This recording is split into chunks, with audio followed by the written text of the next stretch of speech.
So no lane splitting, huh? And no wheelies in New York. No lane splitting, no wheelies. Okay, I got my directions in my crotch. Let's go for it. Thanks, buddy.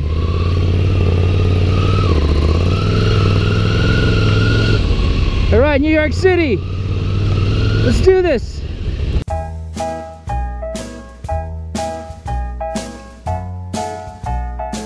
New York City, city that never sleeps. There's energy here not found anywhere else in the world. Energy feeding talent, art, and a whole lot of other good things.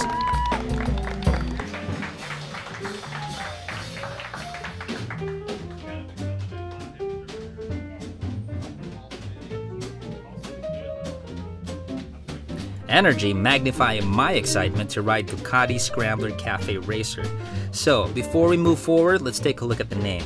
It's a Scrambler Cafe Racer. Confusing? I getcha. Because it's like saying it's a blue-red type of color, or it's an adobo chocolate pizza. I mean, you get the picture, right? A Scrambler is a Scrambler, and a Cafe Racer is a Cafe Racer. The explanation, according to Ducati, is that the Cafe Racer is another version of the Ducati Scrambler Classic. So in other words, to me at least, this move is towards an ownership of the Scrambler name, which actually started for them back in 1962, and discontinued in 1974. So think brand name as opposed to classification. So it's like Apple coming up with an iPhone and calling it Banana. Get it? Hello, Tony. Hey, how's it going?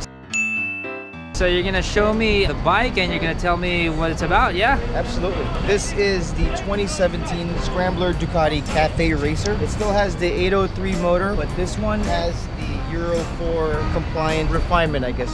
It's the same displacement, 75 horsepower with a 6-speed gearbox. Very similar to the other Scrambler 800s on startup.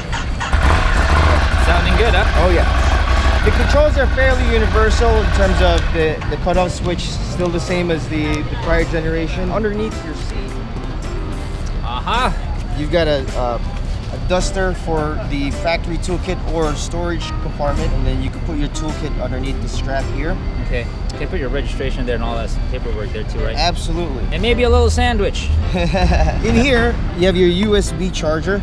Ooh. So you can reroute your wires up front, and you can have like a GPS or for the GoPro. Its influence is its own Ducati 900 SS from 1980. Sick bike, man. The Cafe Racer pretty much has the same bits and pieces of the Scrambler icon.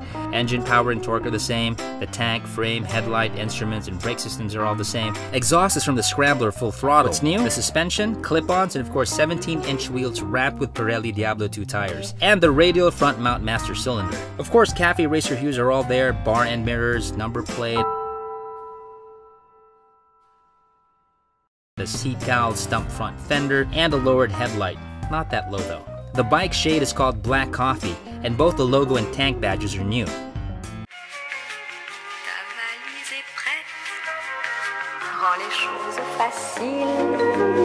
Et sèche-moi ces larmes de crocodile.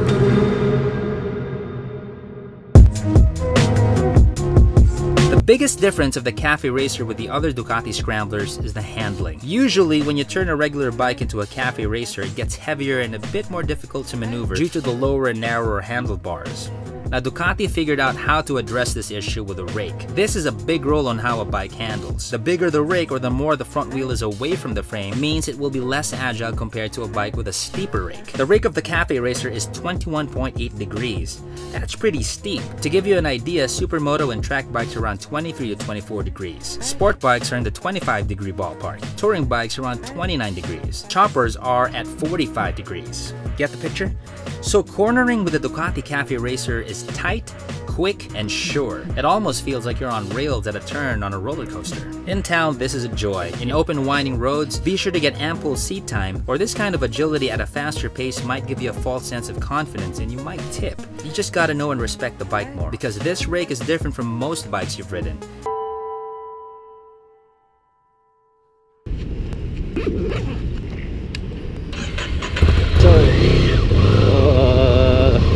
So the feeling that I'm getting out of the Scrambler Cafe Racer by Ducati, it's friendly to the back, slightly hunched forward. I mean, you can still ride this all day. Of course, if you want to go lower, you can just, you know, put this thing down.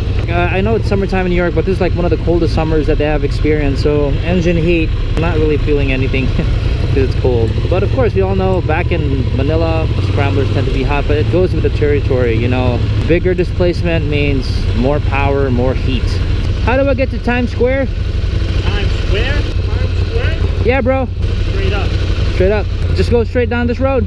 Go to 42nd, make a right. Hang a right on 9th. Yeah, 9th Avenue. You can take it to or 9th to 7th.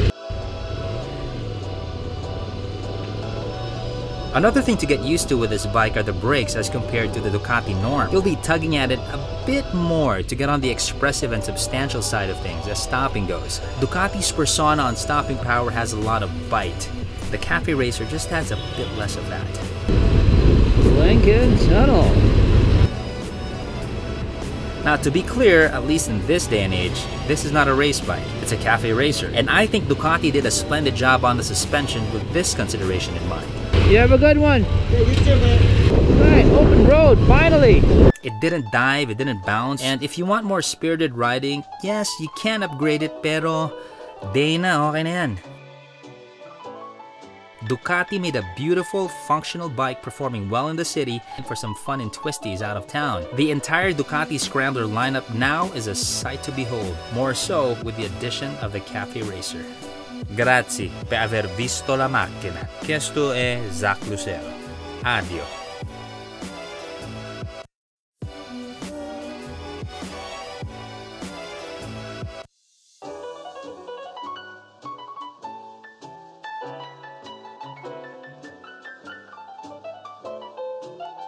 So no lane splitting in New York. Normally sa Pilipinas sisingit na tayo doon.